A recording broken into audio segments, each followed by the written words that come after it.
Diz assim a Sagrada Escritura: ó Gálatas insensatos, quem foi que os enfeitiçou? Não foi diante dos olhos de vocês que Jesus Cristo foi exposto como crucificado? Quero apenas saber isto: vocês receberam o Espírito pelas obras da lei ou pela pregação da fé? Será que vocês são tão insensatos que, tendo começado no Espírito, agora querem se aperfeiçoar na carne? Será que vocês sofreram tantas coisas em vão? Se é que na verdade foram em vão, aquele que lhes concede o Espírito e opera milagres entre vocês, será que ele o faz pelas obras da lei ou pela pregação da fé? É o caso de Abraão, que creu em Deus e isso lhe foi atribuído para a justiça. Saibam, portanto, que os que têm fé e que são filhos de Abraão, ora, tendo a Escritura previsto que Deus justificaria os gentios pela fé, preanunciou o Evangelho a Abraão, dizendo: em vocês serão abençoados todos os povos, de modo que os que têm fé são abençoados com o crente Abraão. Pois todos os que são das obras da lei estão debaixo da maldição, porque está escrito: maldito todo aquele que não permanece em todas as coisas escritas no livro da lei para praticá-las. E é evidente que pela lei ninguém é justificado diante de Deus, porque o justo viverá pela fé. Ora, a lei não procede de fé, mas aquele que observar os seus preceitos, por eles viverá. Cristo nos resgatou da maldição da lei, fazendo-se Ele próprio maldição em nosso lugar, porque está escrito: maldito todo aquele que for pendurado em madeiro, para que a bênção de Abraão chegasse aos gentios em Cristo Jesus, a fim de que recebêssemos pela fé o Espírito prometido. Senhor, te damos graças por esta manhã gloriosa em que podemos nos aproximar diante de Ti com hinos, salmos, louvores, gratidão, confissão de pecados, autoanálise, autoexame, momento em que nós participaremos da ceia do Senhor. Que o Senhor nos agracie com um tempo de reflexão na Tua Palavra e que ela possa tocar o nosso coração e mente e sermos por ela transformados. Essa é a nossa oração e o nosso pedido, e fazemos isso no nome de Teu Filho, Jesus o Cristo, Jesus o crucificado. Amém.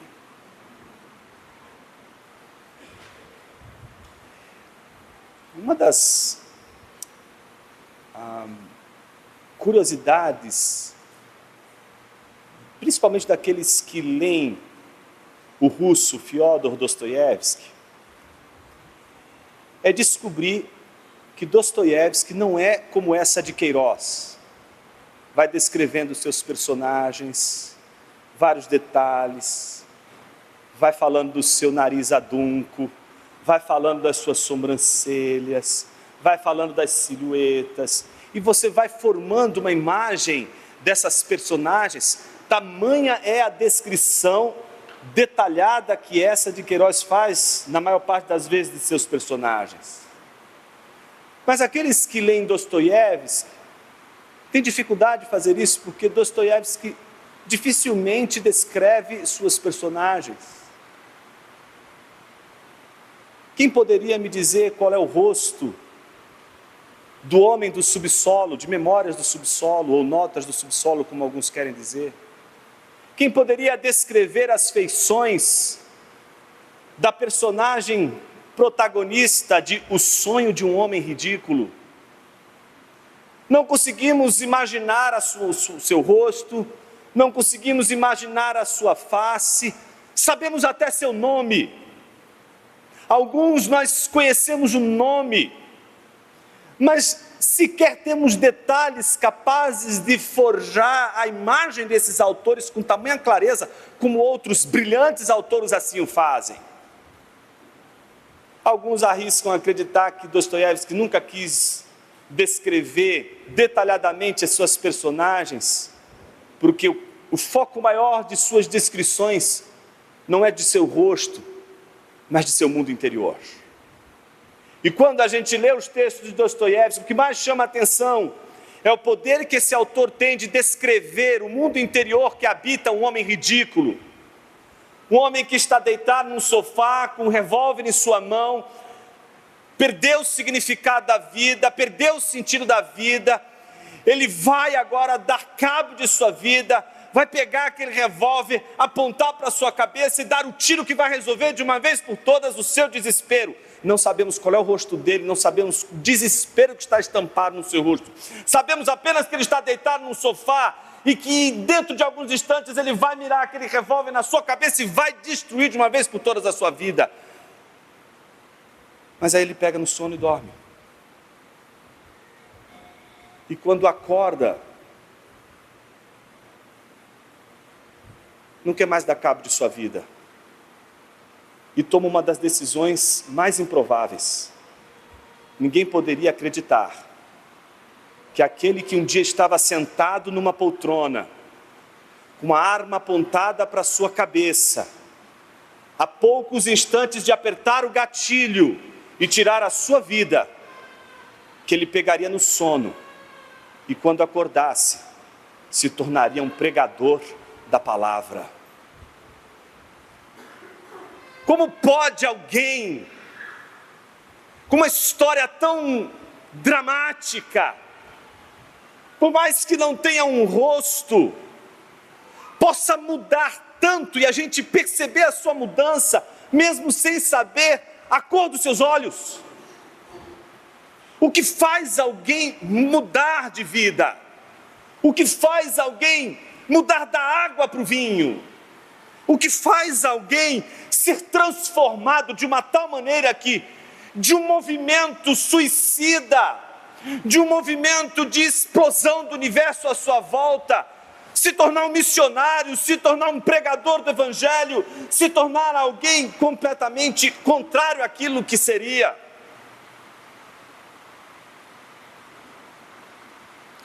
Nós que ouvimos o evangelho, sabemos o que é capaz de mudar alguém da noite para o dia. Nós que conhecemos o evangelho, sabemos que da noite para o dia, Deus pode transformar um traficante num homem de Deus, piedoso. Sabemos que um adúltero, uma adúltera, ouvindo o evangelho, da noite para o dia, pode ter a sua vida transformada completamente. Sabemos que um estelionatário, da noite para o dia, pode ter a sua vida transformada ouvindo o evangelho.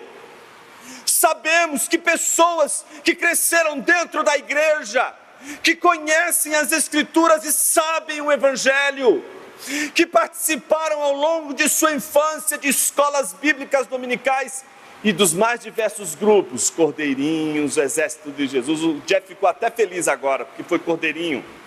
Para quem não sabe, Jeff já foi um Cordeirinho. Várias vezes, né, Jeff? Os mais antigos sabem disso. E aí cresce na igreja, mas de repente se percebe por dentro imundo. Por fora é um filho de pastor, por fora é uma filha de pastor. Por fora, cresceu com uma família que dava ensinos bíblicos e que constantemente ensinava o evangelho, mas o seu mundo interior é fétido. As pessoas não sentem o cheiro do inferno e do enxofre de seus corações, mas a pessoa sente, até o dia em que essa pessoa que cresce na igreja é avassaladoramente transformada pelo evangelho. O evangelho faz isso. Pode transformar alguém da noite para o dia. O que a gente vai pensar nessa manhã é: que poder é esse? O que pode fazer isso com a gente? O que pode fazer com que você, que vem todas as manhãs aqui clamando a Deus, para que Ele transforme a sua vida, na expectativa de que talvez um dia você possa ouvir o evangelho e ele transformar você de uma vez por todas? A pergunta é: o que você acha que é essa coisa poderosa que vai transformar você? Sobre isso que a gente vai falar nessa manhã. O texto que nós acabamos de ler, ele reflete a continuação de um movimento que os capítulos 1 e 2 fizeram. capítulo 1 e 2 pode ser resumido na defesa do apostolado de Paulo. Paulo está defendendo o seu apostolado, e a gente sabe que ele está defendendo isso contra falsos mestres. Porque falsos mestres, como que se usassem bruxaria, como se usassem poderes que são maiores do que os poderes intelectuais, poderes sedutores, encantadores, tivessem desvirtuado de uma tal forma, não pessoas que estavam buscando o Evangelho para serem transformadas pelo Evangelho, mas distorcendo, e modificando, e transformando uma vez mais, aqueles que um dia foram transformados pelo Evangelho. Paulo então se revolta contra esses falsos mestres, que fazem com que pessoas que ouviram a pregação que ele levou para aquela igreja, que transformou a vida deles, ele está revoltado com estes homens que foram capazes de modificar o ethos de uma comunidade, de transformar a maneira de uma comunidade ler a Bíblia. Então ele precisa defender o seu apostolado contra esses homens que, por sua vez, questionaram a sua autoridade. Por isso o encerramento toda da reflexão do 1 e do 2 terminou na semana passada com a exposição da autoridade. A autoridade que emana do Evangelho. Por isso era necessário entender onde estava a base da autoridade de Paulo. E nós vimos o cerne, o entendimento dessa autoridade. Quando na semana passada ouvimos o Léo dizer com todas as letras, Paulo não estava falando da experiência de uma teologia, de uma sabedoria, de uma teoria. Paulo estava falando de uma experiência própria. Paulo mesmo diz, com todas as letras: estou crucificado com Cristo, logo já não sou eu quem vive, mas Cristo vive em mim.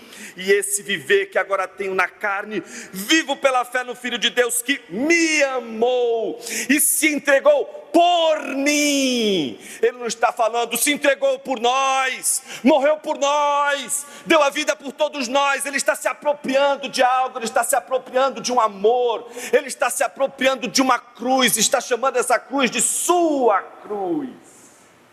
Paulo não está falando de um entendimento, mas de uma experiência própria, de um apóstolo que experimentou a transformação de sua vida de uma hora para outra, no caminho de Damasco, quando ia mudar a história, talvez de um grupo de pessoas. Deus muda antes a sua própria história. Jesus muda a vida de Paulo de uma vez por todas.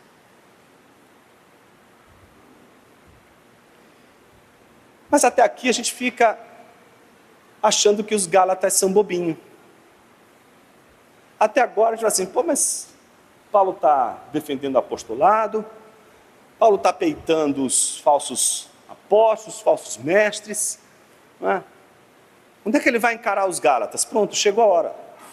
Agora ele não vai mais dirigir-se aos falsos mestres, não vai mais falar para os Gálatas sobre o problema dos falsos mestres. Paulo agora não vai mais se dirigir ao problema que a igreja estava enfrentando da influência dos falsos mestres. Paulo agora vai tocar na ferida da igreja, Paulo vai tocar nos Gálatas. Paulo agora vai questionar os Gálatas. Paulo agora vai fazer os Gálatas repensarem a sua vida. Paulo agora vai fazer os Gálatas fazerem autocrítica. Paulo agora vai fazer os Gálatas pensarem sobre o que está fazendo eles mudarem tanto a maneira deles verem e agirem no mundo. Então agora a gente vai começar uma nova fase de Gálatas. Agora a gente vai ver uma série de exposições que são exortações de Paulo a esta igreja, diretamente aos Gálatas, tocando exatamente no cerne do problema dos Gálatas. O texto que nós vimos hoje, que abre essa sessão, começa com uma exortação dividida em duas partes.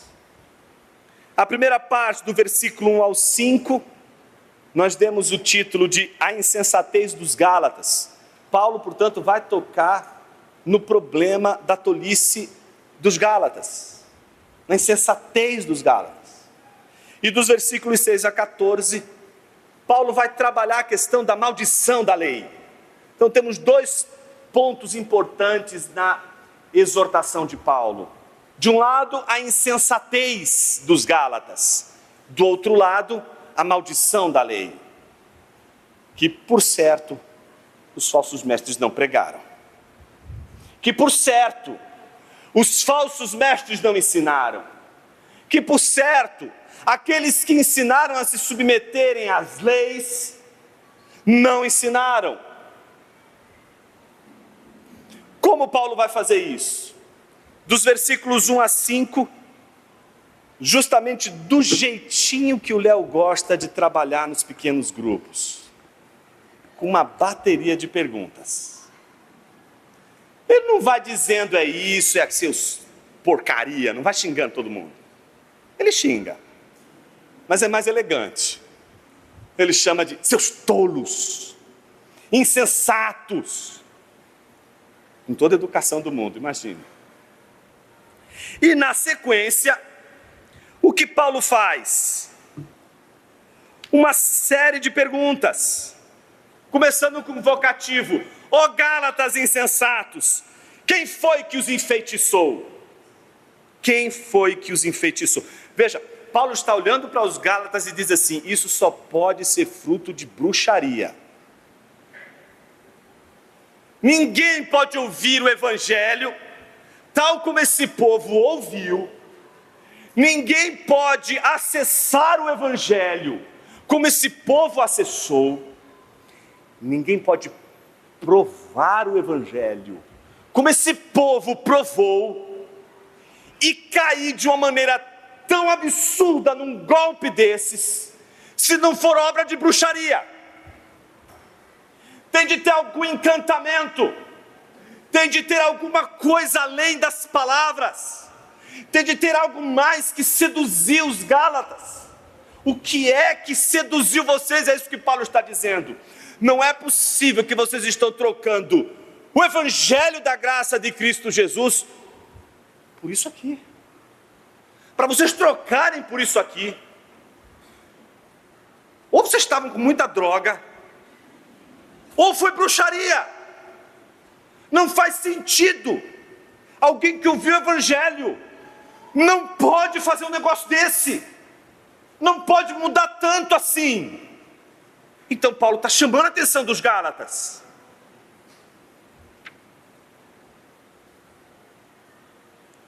Chamando a atenção para que os Gálatas pensem em si mesmos. Eu às vezes, quando eu fico imaginando as personagens, né, os Gálatas, Paulo não descreve para a gente eles. A gente não sabe qual é a feição dos Gálatas. Mas eu acho que todos eles deveriam ser parecidos com Sméagol. O Sméagol é uma figura extremamente interessante para Tolkien. Porque o Sméagol, ele é aquilo que Tiago, na epístola, no capítulo 1, chama de dípsicos. Sméagol é um dípsicos. É uma alma dividida. É uma alma dividida, de um lado com Sméagol, que era o seu antigo nome, e Gollum, que é esse outro Sméagol, um Sméagol pervertido, um Sméagol dominado por uma outra imaginação de vida, por uma outra imaginação de mundo, por uma outra imagem da Terra-média, por uma outra imagem do poder. Mas o problema é que Sméagol e Gollum são a mesma pessoa, dividida. Uma pessoa dividida é uma pessoa que ao mesmo tempo sabe qual é o caminho certo, uma pessoa que sabe o que é o evangelho, uma pessoa que provou do evangelho, uma pessoa que conhece o evangelho, mas ao mesmo tempo parece estar seduzida por um outro discurso antagônico ao evangelho, contrário ao evangelho, e que ela não consegue expulsar de dentro dela, porque é ela mesma. É como se uma parte dela não fosse redimida, é como se uma parte dela não fosse transformada, é como se uma parte dela continuasse endemoniada. E estamos lidando com algo muito diferente, meus irmãos, muito diferente aqui. Todas as vezes que eu leio essa passagem, eu fico impressionado, primeiro porque Paulo está se dirigindo a pagãos, que se tem alguém que entende bruxaria, são eles e não Paulo. Se alguém entende exatamente do ambiente do encantamento, do ambiente de toda a bruxaria que você pudesse imaginar, se alguém são eles, não é Paulo. E são eles, e não judeus, que conheciam as Escrituras. São eles que são alcançados pelo Evangelho e transformados pelo Evangelho. Então, quando eu vejo esse texto, eu sempre me pergunto assim: Senhor, a gente sabe como lidar com um povo que não era da aliança, um povo que não foi criado de acordo com as orientações das Escrituras, eram gregos, tinham uma cultura diferente, pagãos, e que passam a conhecer o Evangelho e são reeducados a viver agora de acordo com as Escrituras, de uma maneira que eles nunca viveram. Mas como pregar o Evangelho? Não para gentios que eram pagãos e se tornaram crentes, mas como pregar o Evangelho para gentios crentes, que foram educados no Evangelho, que conheceram o Evangelho, e que têm a sua mente paganizada. Uma coisa é você pregar para pagãos que não conhecem o Evangelho, outra coisa é você pregar para pagãos que foram criados no Evangelho.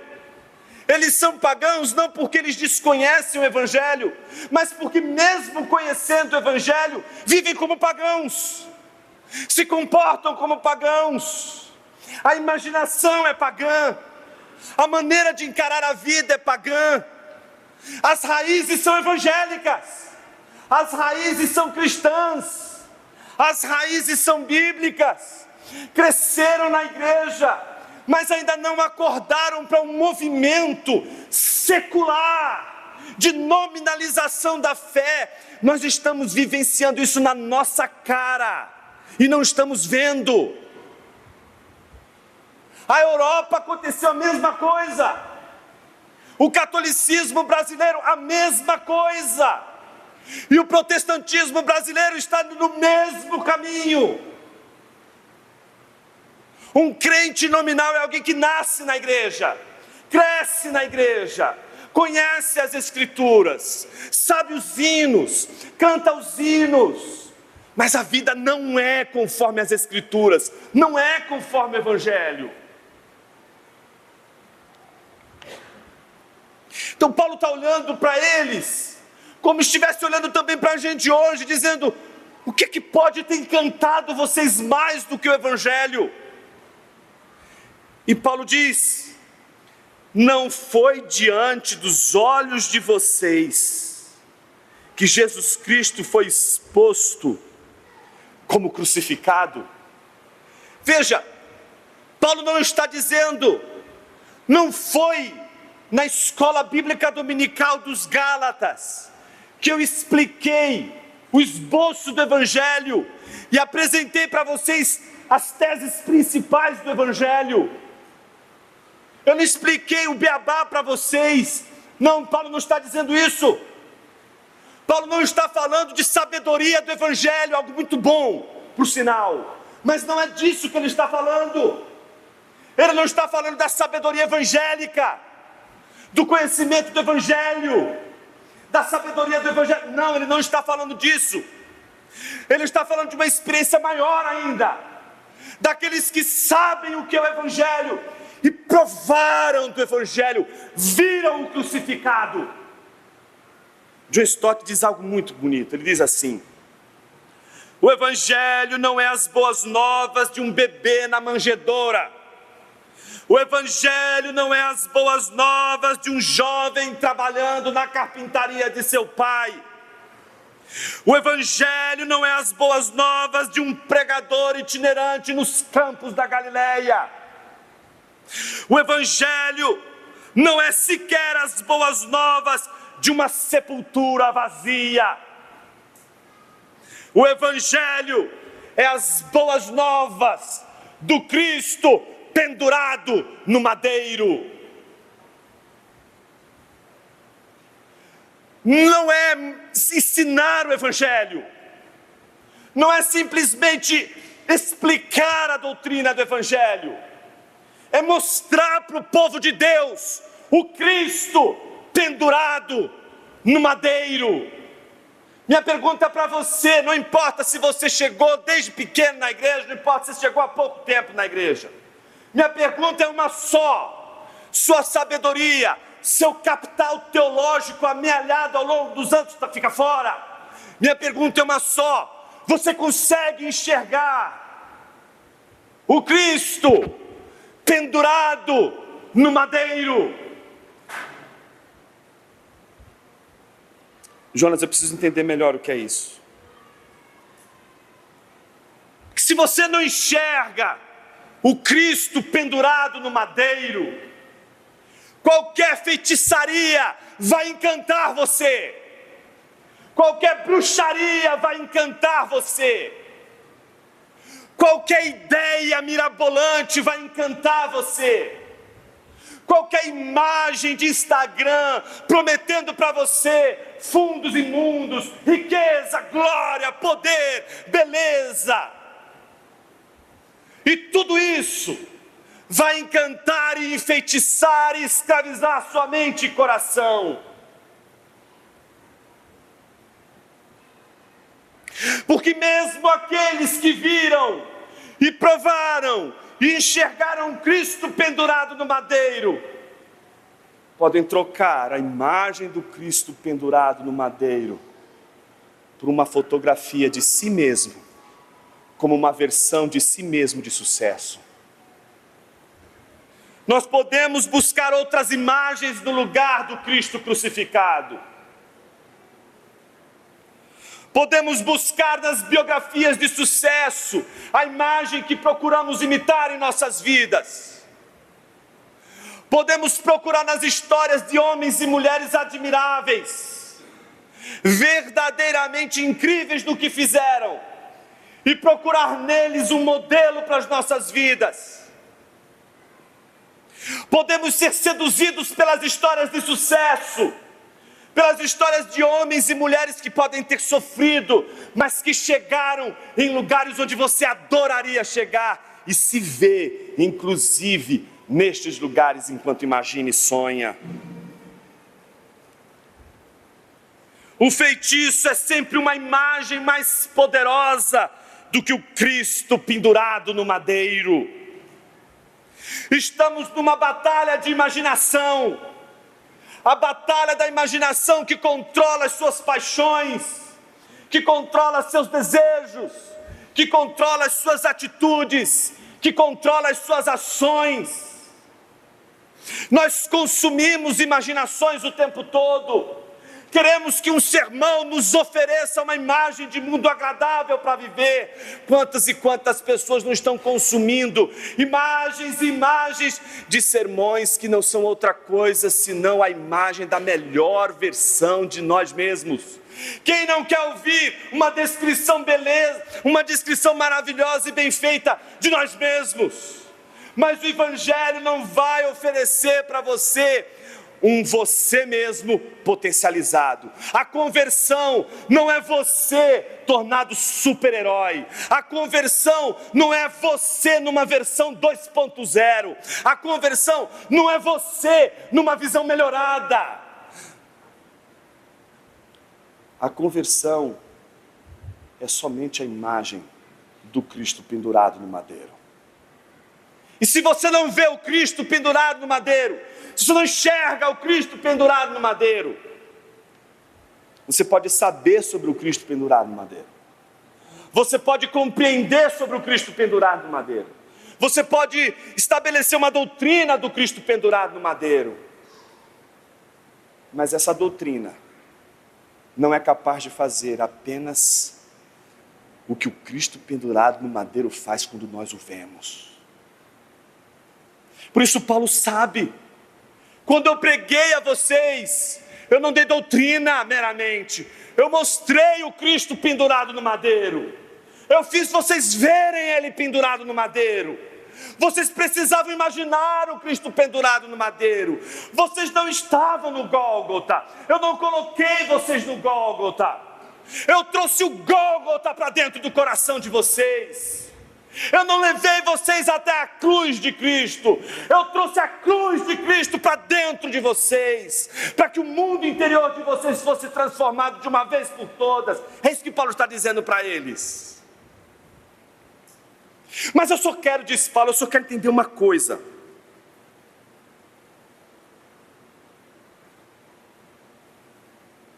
Paulo diz: vocês receberam o Espírito pelas obras da lei ou pela pregação da fé? Observe a sutileza da pergunta de Paulo.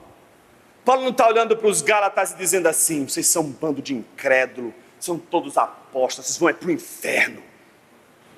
Não. Paulo sabe que está lidando com crentes. Essa mensagem não é para ímpios. Essa mensagem de Paulo é para crente. São crentes aqueles que estão ouvindo esse duro discurso de Paulo. E por isso Paulo está dizendo, perguntando, eu só quero entender. Vocês receberam o Espírito. Vocês quando receberam, vocês receberam porque vocês foram circuncidados? Ou porque vocês pela fé creram no Evangelho? Eu só quero que vocês me digam o que causou a transformação de vocês. Porque não tem como o Espírito de Deus testemunhar em seu espírito que o Cristo, o Filho de Deus, morreu na cruz por você e você permanecer o mesmo. Não tem como o Espírito Santo invadir a vida de uma pessoa e não fazê-la transbordar, não fazê-la produzir frutos, não transformá-la de uma vez por todas. O encontro com o Espírito de Deus é transformador. Paulo está dizendo, vocês precisaram ser circuncidados para que isso pudesse acontecer. Alguém disse que vocês precisaram fazer isso. Alguém disse que você precisava subir uma escadaria. Alguém disse que você precisava entregar alguma maleta de dólar. Alguém disse que você precisava esconder dinheiro na Bíblia para isso. Você teve que comprar por isso. Você teve que pagar por isso. Não. Então Paulo está fazendo eles pensarem de onde veio esse poder que vocês provaram. Não veio pelas obras da lei, pela circuncisão. Veio pela pregação, pela fé no Evangelho.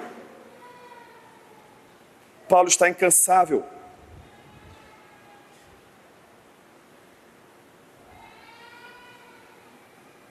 E dos versículos 3 a 5, ele mostra a razão da tolice dos Gálatas.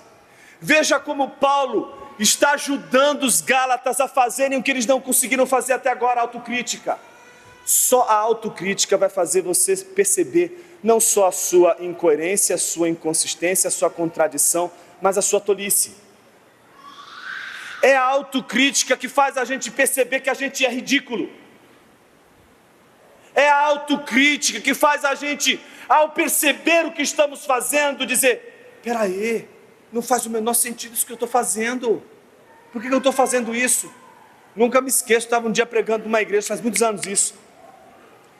Era uma igreja bem quente. E estava lá, meus irmãos, a pregação, e de repente eu via que tinha um monte de intercessores, né, nos cantos da igreja, em tudo quanto é lugar. E eu nunca esqueço daquela imagem, meus irmãos. Foi uma das coisas mais ridículas que eu vi na minha vida. 2 pessoas estavam assim com a mão. E não era isso ridículo, porque isso eu até acho bonito. Não é? Elas estavam intercedendo. E até então eu falei assim, intercede aí, irmã. Vai que a palavra vem. Mas aí, meu irmão, aconteceu um negócio muito estranho. A irmã que estava na ponta saiu e veio falar com essa irmã. E ela começou a conversar com a irmã e a mão assim, ó. Eu falei, oxe, o que está acontecendo aqui? Isso é ridículo. Por que isso é ridículo? Você vai falar assim, Jonas, tem que respeitar a fé alheia. Não. Não entenda que eu estou sendo desrespeitoso com a prática religiosa. Eu estou sendo desrespeitoso, sim, com a prática religiosa não pensada. Que é incoerente, que é inconsistente. O que sua mão faz ali? O que você está fazendo com a mão? Meu, você não precisava fazer nada com aquela mão só ora, irmã. Ora e está valendo, mas por que a mãozinha? Você tem que se perguntar por que as pessoas dizem para você que se você fizer com a mão vai ser mais quente. Não, peraí, por que vai ser mais quente? Por que vai ser mais poderoso com a circuncisão? Por que o evangelho vai ser mais forte se for com aquele pastor pregando e não com o outro? Por que o evangelho vai ser mais forte se tiver algum sinal como óleo ungido, uma aguinha para beber lá em cima do aparelho de TV, que agora não tem mais, não dá mais para fazer isso, não sei como inventaram agora, vai ter um outro jeito aí. Mas enfim, você vai ter que ter alguma coisa concreta, tem que ter alguma coisa para pegar, um lencinho, a baba do profeta, alguma coisa vai ter que ter ali. Tem que ter alguma concretude. Veja, Paulo está dizendo assim: vocês já provaram, e foi só pela pregação, pela fé. Vocês não precisaram tocar em nada, não precisou. Veja, Paulo vai dizer com todas as letras: será que vocês sofreram tantas coisas em vão? Se é que na verdade foram em vão, aquele que lhes concede o Espírito e que opera milagres entre vocês. Paulo está lembrando, vocês não viram os milagres que o Espírito de Deus fez aqui nessa igreja? Paulo está dizendo, eu vi o Espírito de Deus fazer milagres entre vós. Deus operou milagres nessa igreja, e ninguém precisou ser circuncidado para isso. O Espírito de Deus estava fluindo livremente na igreja. A igreja estava produzindo frutos do Espírito, uma igreja frutífera, cheia do Espírito, e não tinha a tal da circuncisão. E agora vocês estão querendo que eu acredite que vocês vão ser crentes melhores se circuncidarem. Vocês já tinham tudo o que precisavam. Por que vocês estão querendo mais uma coisinha? Por que vocês estão querendo, além do Evangelho, mais uma outra coisa além do Evangelho?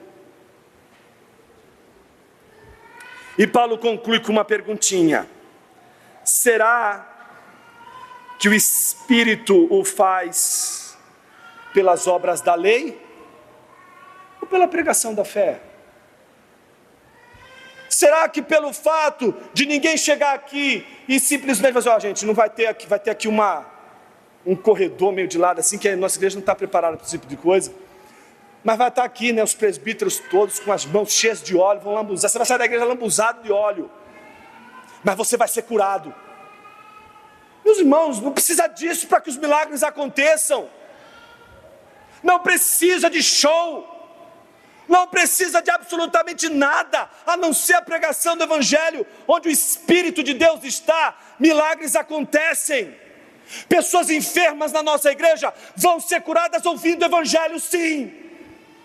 Pessoas na igreja que estão lutando para salvar seu casamento não vão precisar de um profeta casamenteiro, para pôr a mão na cabeça dos dois, expulsar a pombagira de um e o Zé Pilintra do outro.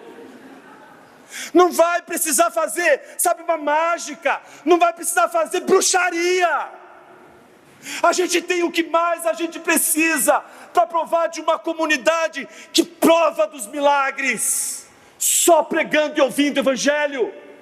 Eu preciso, agora que minha família está com problema de enfermidade, tem gente enferma na minha casa, de uma igreja mais poderosa, vou naquela ali da esquina, porque tem uns pastores lá com 70 orações para fazer, ali vai resolver, porque na palavra os caras não gostam de orar. Não, meus irmãos, milagres acontecem quando o Evangelho é pregado na sua pureza, sim. Quem foi que disse para você que para acontecer um milagre tem de ter um profeta falando alguma coisa, tem de ter alguém colocando a mão na enfermidade, tem de ter alguém... Quem foi que disse isso? Bom, depois desse começo carinhoso de Paulo com os Gálatas, chamando a atenção deles da insensatez, ele faz isso de uma maneira sutil, mas eu queria que você prestasse atenção. Chamando as obras da lei de obras da carne. Chamando as obras da lei de obras da carne. Contrastando a carne com o Espírito. Isso parece muito grave. Porque num primeiro momento, quando você pensa nas obras da lei como obras da carne, você vai dizer assim, mas e o Antigo Testamento? Mas e as leis, os mandamentos? Como a gente lida com isso? E aí Paulo, logo depois de fazer esse contraste entre as obras da lei e as obras do Espírito pela pregação do Evangelho, ele usa a palavra carne aqui. Eu queria que você prestasse atenção com todo o cuidado do mundo. Nem sempre a palavra carne no Novo Testamento tem sentido que você vai encontrar no final de Gálatas, que são as obras da carne. Aquelas coisas maravilhosas que a gente vive fazendo durante o dia, sabe? Inveja, ciúme, ódio.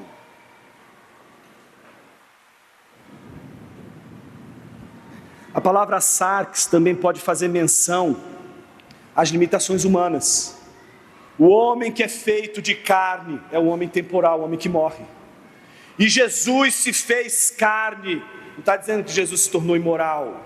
Está dizendo que Jesus assumiu a nossa forma humana, com as suas limitações, com a sua pequenez. Então veja que Paulo está contrastando as obras do Espírito pela pregação da fé, que são duradouras, que são contínuas, que uma igreja vive e ela vai durando, com aquelas outras obras que são modinhas, são da carne, passa. Meu irmão, já vi de tudo nessa igreja, cai no poder, unção do dente de ouro, gente que coloca, que cola na cadeira. Tinha um profeta que dizia isso: você vai receber o Espírito, a cadeira vai colar no seu bumbum. O cara saía com a... Já vi de tudo, vi unção do boi selvagem, sujeito no meio do povo, saia chifrando todo mundo, por todos os lados. Meus irmãos, já vi de tudo nessa vida, e foi dentro da igreja, não foi fora não. Então quando você vê esse tipo de coisa, você fala assim: não, Jonas, o que você está querendo dizer? Eu estou querendo dizer uma só coisa, meus irmãos: isso é moda, isso passa, vai passar. Você está vendo hoje um monte de igreja com modinha, vai passar.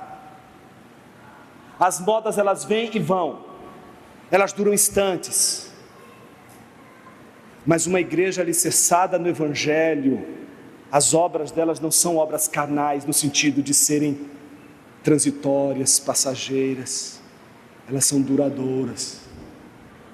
Minha oração é para que a nossa igreja possa produzir obras para os nossos netos, bisnetos, para as novas gerações, para que eles usufruam de um trabalho do Evangelho duradouro, e não de uma modinha que dura 10 dias, dura 2 anos, 10 anos. Paulo precisa fundamentar isso. E agora a segunda parte, última do sermão. Essa última parte é bem interessante.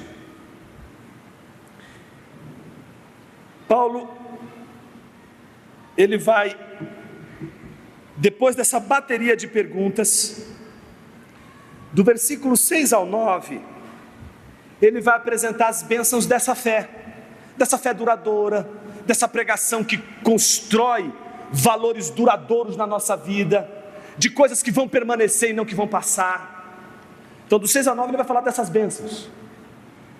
Do 10 ao 12 ele vai falar do contrário, da maldição da lei, da maldição que decorre dessas obras da carne, dessas obras que duram só um instante, das maldições dessas obras que a gente quer tanto realizar, mas que não são duradouras. E por quê? Porque as que são rápidas a gente faz rapidinho se torna um pastor, numa igreja que não tem nenhum compromisso. Mas numa igreja com compromisso, para ser pastor você vai demorar sim, vai levar tempo sim, vai ter que gastar tempo sim. É duradouro, para durar mais, para rodar mais, para ser mais usado por Deus a longo prazo, para não ser ali apenas uma passagem, que quando passa na igreja é como um furacão, dura 2 minutos e derruba toda uma igreja, divide toda uma igreja, por falta de sabedoria, falta de experiência, falta de formação e falta de caráter. Caráter não se constrói em 2 dias, caráter é duradouro, é trabalho duradouro. Se trabalha nas pequenas coisas, se a gente é desonesto nas pequenas coisas, o caráter vai ser provado nelas. O espírito aqui dentro que trabalha para as boas virtudes tem que ser forte, para que você não dependa de leis externas, para que você dependa só do Espírito Santo. Não precisa nenhuma lei chegar para você dizendo o que é certo e o que é errado. Você tem padrão moral aqui suficiente das Escrituras para seguir e se submeter a eles. Isso se ganha com tempo, isso se ganha com trabalho, dedicação. Coisas duradouras vão demandar tempo, sim. E você está querendo uma transformação da noite para o dia. Ela acontece, meus irmãos, mas ela vai provar em nós, vai provocar em nós o movimento da durabilidade. E como que encerra dos versículos 13 a 14, Paulo começa chamando os Gálatas de insensatos e termina chamando Jesus de maldito. Vamos ver como ele faz isso. Tudo com base bíblica. Incrível o que ele vai fazer agora. Uma das ironias mais deliciosas de Gálatas. Ele defende o seu apostolado e agora ele vai expor a Torá para a igreja dos Gálatas. Meus irmãos, que coisa extraordinária. Um bando de gentil que ouviu Paulo, que era desde pequeno treinado na doutrina. A gente já sabe por causa do capítulo 1 que Paulo foi treinado e era um dos melhores dentre os fariseus, um dos que mais conheciam a lei, mas que preferiu pregar o Cristo pendurado no madeiro do que a circuncisão. E agora esse que conhece a Torá mais do que todos aqueles falsos profetas, mais do que todos aqueles falsos mestres, agora ele vai abrir a Torá para a sua igreja, para uma igreja gentílica, para uma igreja que acha que só vai ser filho de Abraão se for circuncidada, porque acha que só vai ser povo de Deus se seguir a regra dos falsos mestres, porque só vai ser aceita por Deus se obedecer às recomendações dos falsos mestres. Então Paulo começa de uma maneira extraordinária. Em primeiro lugar, Stott disse que foi uma jogada de mestre. Uma jogada de mestre para os falsos mestres. Primeiro, ele abre Gênesis capítulo 15, versículo 6 para eles e lembra quando Abraão estava preocupado com a sua descendência e Deus diz: Abraão, sai da tua tenda, porque de dentro da tenda não dá para contar estrela, tem que sair de lá de dentro. Você não vai conseguir olhar as estrelas do céu se você estiver dentro da tenda. Sai da tua tenda, sai da tua terra e vem contar a multidão de estrelas que representam a multidão dos povos, que por causa da tua fé serão benditos. Então Deus faz uma promessa a Abraão, quando Abraão ainda não se chamava Abraão, e diz o texto da Torá: Abraão creu no Senhor e isso lhe foi imputado para a justiça. Ele não vai procurar Moisés, que instituiu todas as coisas que aqueles falsos mestres estavam lutando para infernizar a vida dos Gálatas, dizendo que se eles não fizessem, eles não poderiam ser povo de Deus. Recorre a Abraão, que veio antes de Moisés, para dizer: este que veio antes de Moisés foi povo de Deus, porque creu, e ele foi imputado à justiça, foi justificado, não por causa das obras da circuncisão, mas porque creu em Deus. Eles não abriram essa passagem para vocês não, Gálatas? Imagina o Gálatas Smigol olhando para ele dizendo assim: que ocioso. Vai olhar para Paulo e vai dizer o quê? Eu estou com Precioso na cabeça porque eu estou agora de novo pela enésima vez assistindo, só que agora com os meus filhos. Então por isso que eu estou com o Senhor dos Anéis hoje na cabeça. E aí está lá o Gálatas com a cara de Smigol, tendo que responder o que para Paulo? Os falsos mestres não abriram a Torá para a gente. Vocês não foram nem ler a Bíblia? E tem. Vocês acreditam no que o falso mestre falou, mas vocês não foram consultar as Escrituras? É sério que vocês estão mudando tudo o que vocês estão vivendo. Vocês receberam um evangelho glorioso e agora vocês estão seguindo uma outra doutrina e vocês nem sequer foram averiguar nas Escrituras. É sério que vocês olharam para estes homens só porque eles são circuncidados e porque eles têm aparência de boa fala e etc. Vocês ouviram e não foram olhar na Torá? A Torá diz que Abraão creu e não precisou ser circuncidado, e Deus o justificou. Segundo argumento de Paulo, ele abre Gênesis 2:3 e diz, justamente fundamentando os versículos 7 a 9: em ti serão benditas todas as famílias da terra. Veja o que Paulo está dizendo, é o caso de Abraão, que creu em Deus, e isto lhe foi atribuído para a justiça. Saibam, portanto, que os que têm fé é que são filhos de Abraão. Não é quem foi circuncidado é que é filho de Abraão, mas é os que têm fé. Se a gente carrega a sinalização da filiação como povo de Deus, não está na circuncisão, mas está na fé.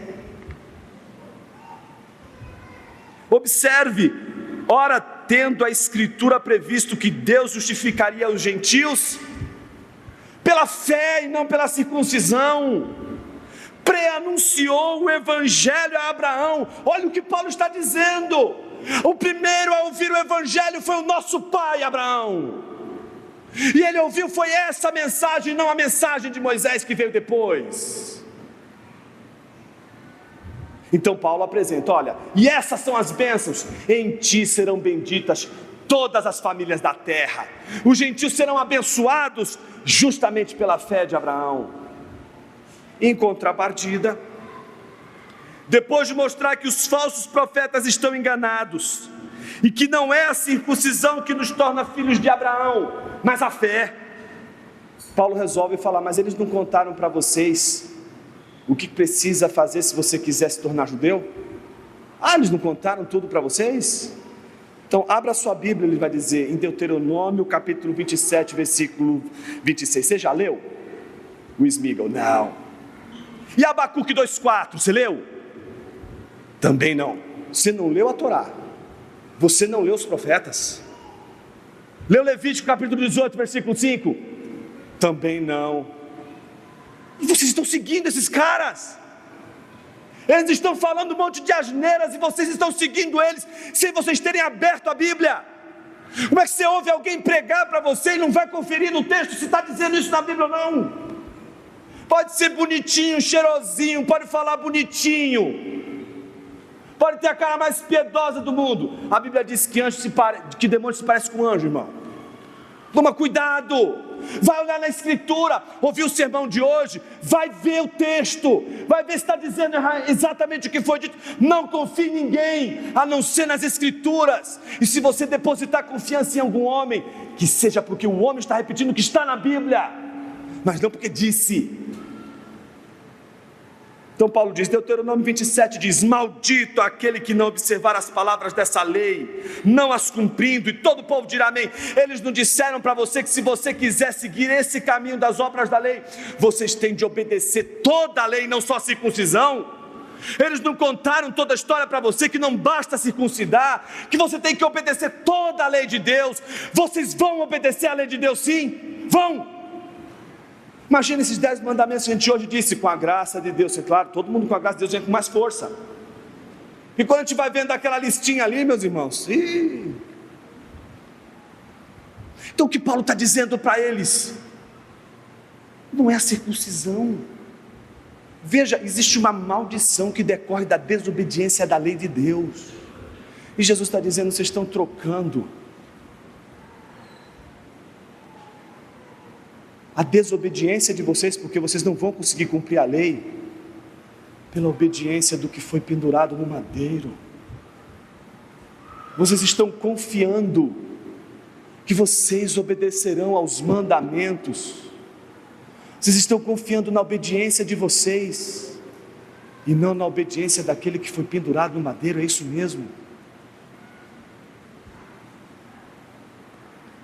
Abacuque 2,4, Paulo diz, o justo viverá pela fé. Você está querendo viver das obras da carne, ou seja, dessas obras que são transitórias, porque o que é perene é a obra de Cristo. Durante um tempo tivemos que obedecer às obras da lei, mas agora, se obedecemos às obras da lei, não é para sermos salvos, mas obedecemos às obras da lei por gratidão ao que Deus fez, mas não mais para sermos salvos, mas não mais para sermos aceitos por Deus. Fomos aceitos porque Cristo fez o que nós não faríamos, obedecer à lei todinha.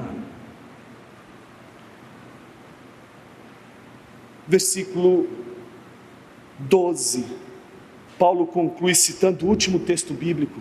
Então ele citou Deuteronômio, citou Abacuque, volta para a Torá e termina dizendo: guardem os estatutos e os meus juízos, aqueles que o cumprir, por eles viverá. Paulo está dizendo: se você já tem o Evangelho, viva do Evangelho e não das obras. O que falta para concluir? Falta Paulo escandalizar os Gálatas. Falta Paulo olhar para todos eles e dizer: vocês já viram o Cristo pendurado no madeiro? Vocês não viram o Cristo pendurado no madeiro? É claro que vocês viram, porque ninguém pode ver o Cristo pendurado no madeiro e continuar do mesmo jeito. Vocês foram transformados pelo Espírito. Mas o que aconteceu que vocês mudaram tanto? Vocês esqueceram da mensagem do Evangelho. E eu vou repetir para vocês de novo o que eu disse lá atrás: Cristo é o nosso maldito. Meus irmãos, quem de nós poderia dizer como Paulo: Cristo o maldito? Senão aqueles que sabem o que significa ver o Cristo, o crucificado, pendurado no madeiro. Você não sabe o que é o crucificado pendurado no madeiro? Paulo vai abrir para você em Deuteronômio capítulo 21, é o último texto da exposição de Paulo.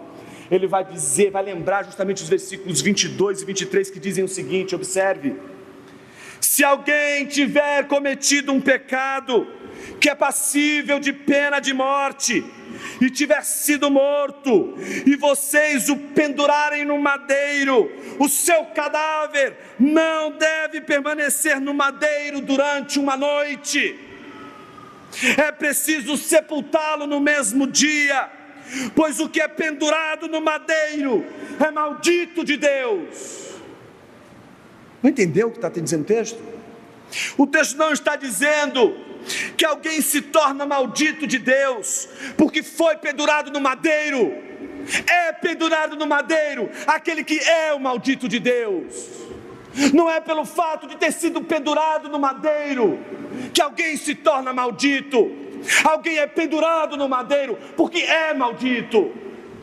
Paulo está dizendo: vocês sabem quantos corpos os judeus viam pendurados sobre as árvores no madeiro, e todos os judeus que viam corpos pendurados no madeiro depois do apedrejamento sabiam que se tratavam de um maldito do Senhor. Imagine uma pessoa sendo apedrejada pelos judeus, na mesma hora penduravam no madeiro, e todos sabiam que não é por causa do madeiro que ele era maldito. Ele era maldito e por isso foi pendurado no madeiro. E aí Paulo chega para os discípulos, para os Gálatas, aqueles que ouviram a sua pregação, e termina dizendo: Cristo nos resgatou da maldição da lei. Oh, meus irmãos, você não entendeu o que está dizendo o texto? Você quer a circuncisão? Ok, mas abrace o apedrejamento que você merece. Quer a circuncisão? Não te ensinaram o que vem depois? Veio o apedrejamento com a sua desobediência. Assuma a circuncisão, mas assuma as pedras cortando sua cabeça, seu corpo, suas pernas. Assuma você como maldito todas as vezes que você desobedecer a ordem do Senhor. Assuma não só a circuncisão, mas os efeitos do compromisso com a carne, de ao desobedecer ao Senhor e ser apedrejado, ser pendurado no madeiro para a sua vergonha, não porque ser pendurado no madeiro te tornou maldito, mas porque você foi maldito ao desobedecer à lei do Senhor. Você quer mesmo a circuncisão?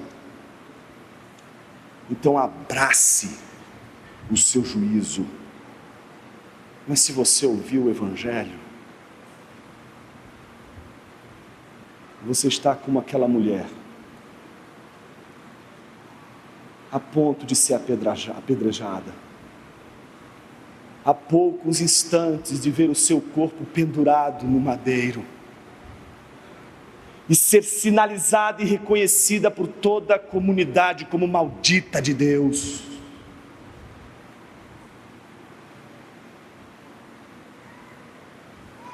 Mas o curioso é que a imagem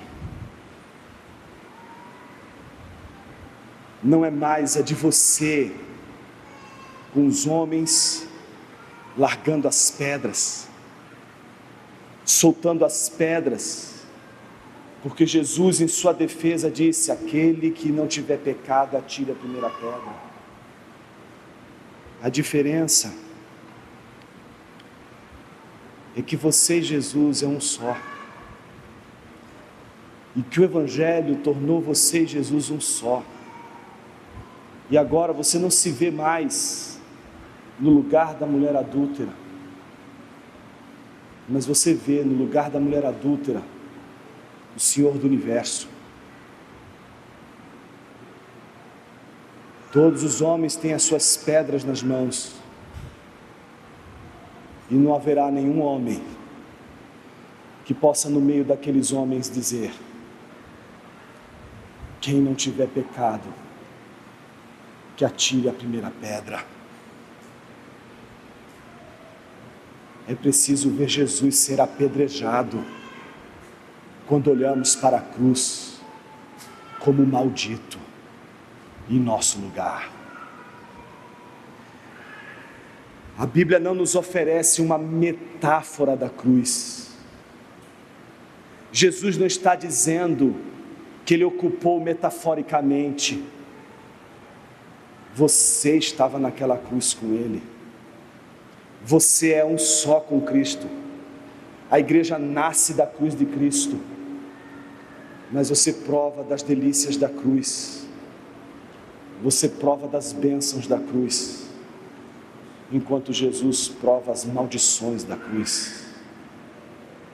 As maldições que nos cabiam, todas elas foram derrubadas sobre Jesus, e essa é a imagem que o Evangelho nos dá, de um Cristo pendurado no madeiro, o maldito de Deus, o sinal de que o madeiro era o nosso lugar, mas ele assumiu o nosso lugar.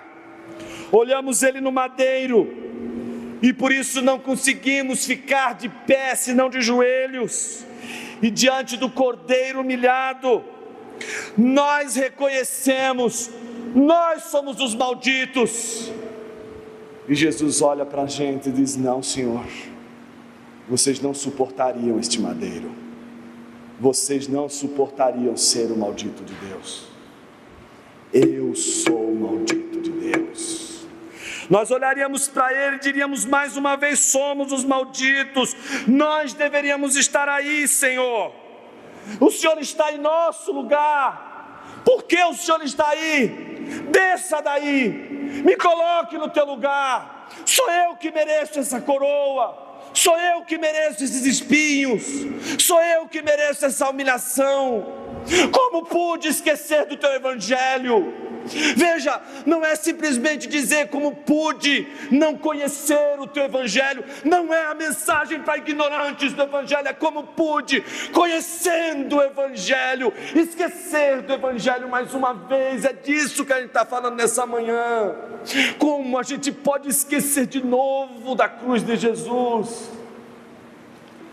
E a gente vai dizer: Senhor, eu tinha que estar aí, eu tinha que estar nesse lugar. E Jesus vai dizer: este não é o seu lugar, o seu lugar é outro lugar. O lugar que eu preparei para você não é um lugar onde você pode se salvar, é o lugar onde eu posso te salvar. Não, o madeiro não é o seu lugar. Nós somos os malditos, mas ele se fez o santo dos santos, maldito entre os homens, mas o maldito de Deus. cristão, meus irmãos, não é alguém que sabe sobre Jesus. É alguém que vê todos os dias ele pendurado no madeiro. E minha oração é para que ele apareça sempre pendurado no madeiro. E se na hora da sua tentação você olhar o Cristo pendurado no madeiro, e se na hora da sua aflição você olhar o Cristo pendurado no madeiro, e se na hora mais alegre e feliz da tua vida você olhar o Cristo no madeiro, você saberá, mesmo vendo antes, qual é o teu lugar e qual é o lugar de Jesus. Você vai dizer para Ele 1000 vezes: Senhor, sou eu que tinha que estar aí. E Ele vai dizer 1000 vezes a você: não, este não é o seu lugar. Você jamais saberia o que é estar neste lugar. Jonas, a ceia hoje, né? É ceia. E a ceia tem um negócio de autoexame, né? Essa coisa de fazer pergunta, de se autoexaminar. Acho que a gente poderia fazer isso agora, não? A Bíblia diz que a gente deve se autoexaminar antes de participar da ceia do Senhor. Meu encorajamento para você nessa hora, nesse autoexame, não é para que você sucumba diante dos pecados, mas que você, assumindo todos eles, vendo Jesus pendurado no madeiro e dizendo para Ele de novo: Senhor, não era para o Senhor estar aí, era para eu estar aí. A gente poder agradecer a Jesus, sabendo que mesmo sendo o nosso lugar, Ele nos amou tanto que a gente se apropriou disso. E aí a gente já não consegue mais dizer: o Senhor nos salvou. A gente consegue fazer como Paulo fez: o Senhor me salvou, o Senhor me resgatou, o Senhor me transformou, o Senhor me tocou, o Senhor mudou minha vida. Será que você pode fazer esse autoexame hoje? Olhar para o seu coração mais uma vez e dizer: Jesus, todas as dores que o Senhor sentiu naquela cruz eram minhas, mas o Senhor assimilou todas elas. Não me permita esquecer nenhum só dia do que o Senhor fez na cruz. Curve a sua cabeça por um instante.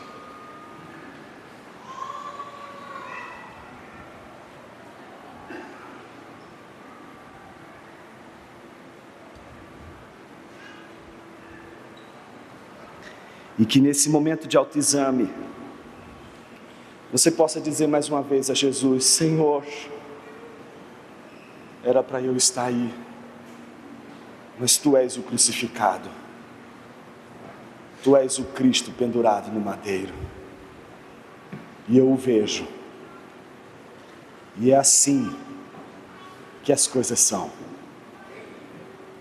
O Senhor pendurado no madeiro por minhas transgressões, e transformando toda a minha maldição em bênção.